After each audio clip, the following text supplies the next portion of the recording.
Europe মহাদেশের কোল ঘেঁষে অবস্থিত একটি ছোট রাষ্ট্র মোনাকো, যার তিন পাশে ফ্রান্স এবং অন্য পাশে ভূমধ্যসাগর অবস্থিত।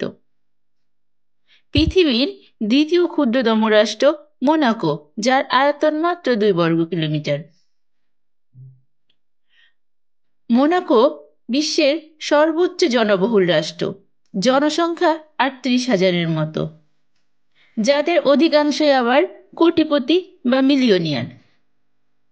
মোনাকোর জনগণের মাথাপিছু আয় প্রায় 1.5 কোটি। জনসংখ্যার ঘনত্বে মোনাকোর প্রতি 3 জনে একজন মিলিয়নিয়ার। মোনাকোর দারিদ্রতার হার প্রায় 0।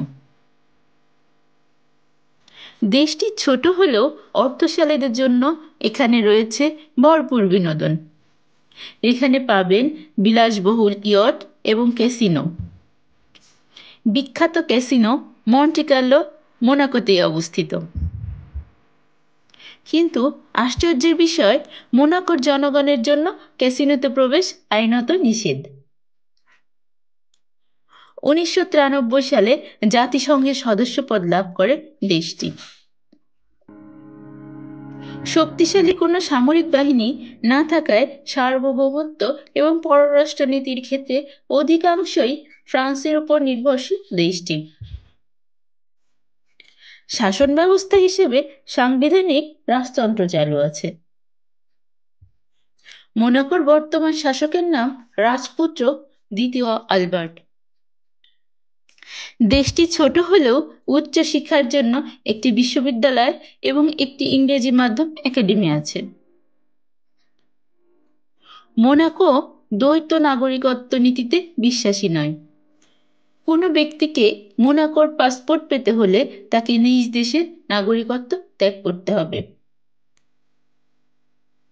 মোনাকোতে বসবাস করতে হলে অনেক টাকা ব্যয় করতে হয় এবং অন্যান্য যে সকল নিয়মকানুন আছে তা মেনে চলতে হয়।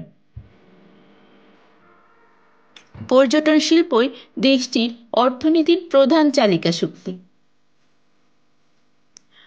বলাই বাহুল্য যে জনগণের জীবনযাত্রার মানও খুব উন্নত মোনাকোতে। বিশ্বের অন্যতম সেরা মোটর রেস ভেন্যু মোনাকোতে। উল্লেখযোগ্য দিক, মোনাকোর নাগরিকদের কোনো আয়কর দিতে হয় না। সেদিক দিয়ে এই দেশটি সম্ভবত পৃথিবীর অন্যান্য দেশ থেকে আলাদা।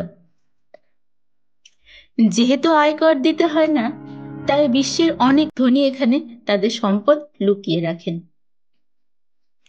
সারা বিশ্বের যত রাজনীতিবিদ ও বিত্তবান লোক আছেন, তাদের প্রায় সবারই পা পড়ে এই দেশে।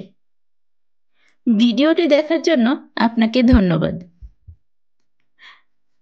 আমাদের চ্যানেলের ভিডিওগুলো ভালো লাগলে চ্যানেলটি সাবস্ক্রাইব করে পাশে থাকা বেল আইকনটি প্রেস করে রাখতে পারেন এবং কমেন্ট করে আপনার মূল্যবান মতামত জানাতে পারেন। পরবর্তী ভিডিওতে জানানো হবে ছোট্ট দেশ নাউরু সম্পর্কে।